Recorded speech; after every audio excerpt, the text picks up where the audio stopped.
Hey folks, today I want to talk about making sense of the senseless, a breakdown of the Houston shooter, which is in, I think, February 2024.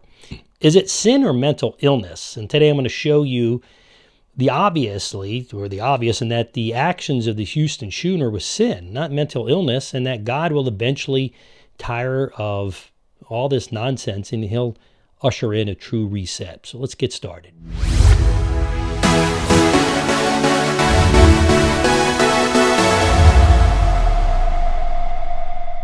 Hey everybody, welcome to Reason for Truth. I'm your host, Stevie Gearfollow. Here you get the truth first, reasons last, but we're always and constantly learning. We stop learning, we stop teaching, or at least stop teaching well. Controversial subject today. On February 11th, 2024, shooting occurred at Lakewood Church in Houston, Texas. 36-year-old biological male who went by the name of Geneses Moreno entered the church accompanied by his 7-year-old son at 1:53 p.m. Central Standard Time, 7 minutes before a Spanish language Sunday school afternoon service, and he began shooting. Thankfully, he was eliminated. Sadly, his son used him as a human shield. But a couple things. Number one, there's no personal responsibility going on here, folks. Okay, number two, if you look at the shooter, he had a criminal record. According to CNN, an article titled "Shooter at Houston Megachurch had a lengthy criminal record, including weapons charges." People say by Christina Maxouris and John Miller. It was updated 12:46 a.m. Eastern Standard Time, Tuesday, February 13, 2024. Write that. Records from the Texas Department of the Public Safety show that this is what they said. The transgender man who went by the name of Moreno had a string of arrests over the last 2 decades, including possession of marijuana, assault, illegal possession of weapon, resisting arrest, then a forgery charge. I'll let you make what you want of that. But at the end, number three, the blame is placed on the social worker or the social system that somehow failed them, or the culture that failed them. Nothing about this personal responsibility. I think we've got to the point where we say, well, who made this poor guy do this? Well, he did. He chose. At the end of the day, despite his problems, you and I, that's true of you and I too. In other words, blame was aimed at everyone except for the one who, the person who actually did the crime. So, at the end of the day, this is a sad state of where we're at in culture. And it also ended up in their child getting shot.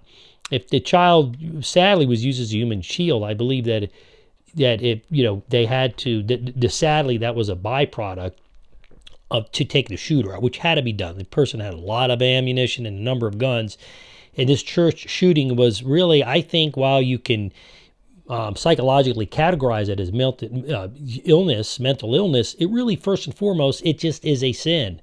It's evil. So the picture that was released on the press, it showed this scruffy transgender person. It was difficult to determine male or female, whatever they considered themselves at the moment. It kind of looked in between. They appeared more as a victim than a murderer. And this amounts to nothing short of mocking God, I think, from the sense that God created all men and women in his image. And this person's actions and their words not only sinned, but against the violation, I think, of God's law, namely the 6th commandment, which forbids the direction or intentional killing as a grave sin. So the secular media, much of the medical community, and much of the population, including, and I'm certain some Christians, by the way, see this person as a victim, not as a criminal, as a sinner.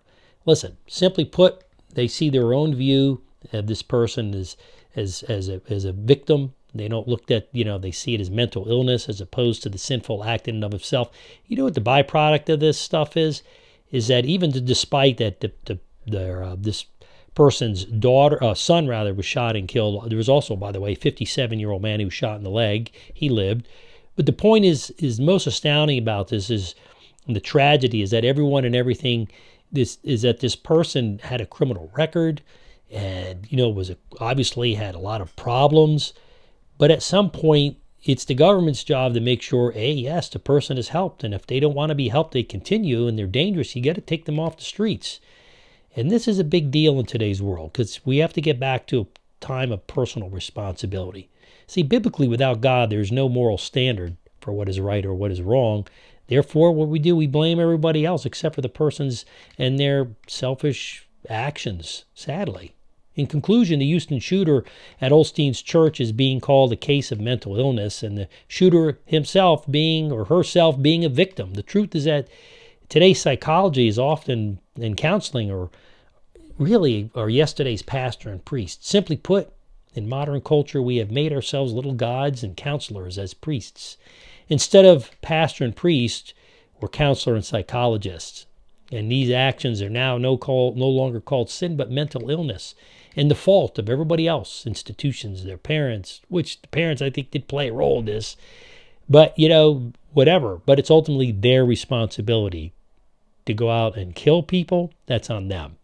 It's not an issue of laws, of different things that can help stop someone shooting somebody. I think it's a case of, could be mental illness, but ultimately it's sin.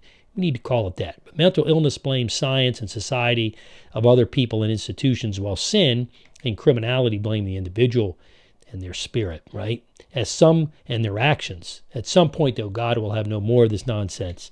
And he's going to bring down judgment. I think he started already. That's going to usher in a true new what we call reset. So that's a trigger word.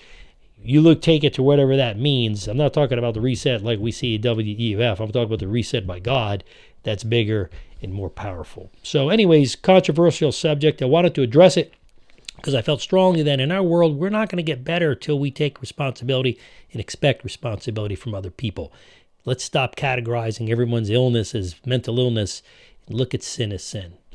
Listen, you want to learn better on how to do that, how to represent your faith in a very anti-post-Christian world, go to equippedacademy.com, get some online courses. You will not regret that. Make sure, a couple things, like and subscribe. Hit that little alert bell while you're down there. Appreciate you supporting and helping us do that. That's really going to help spread our message. Thank you for tuning in. I'm your host, Stevie Garofalo, and this is your Reason for Truth for today.